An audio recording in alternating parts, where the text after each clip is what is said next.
Hey guys, today's video I'm going to show you how to log in or sign in to your Hireup Australian account. First thing first, open your browser for that, and at the top search bar type in Hireup login.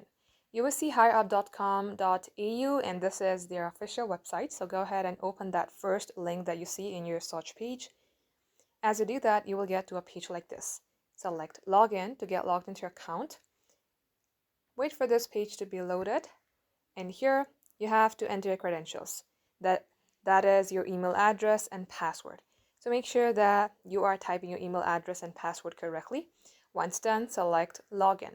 In case you have forgotten your password, select forgot password, and you have to simply type in your email address and a reset link will be sent to you. That is how you will be able to recover your account. And if you don't have an account, select sign up for an account and simply select if it's going to be for work or to get support. And then you will be able to create yourself a new account. This is how it's done, guys. Thank you for watching.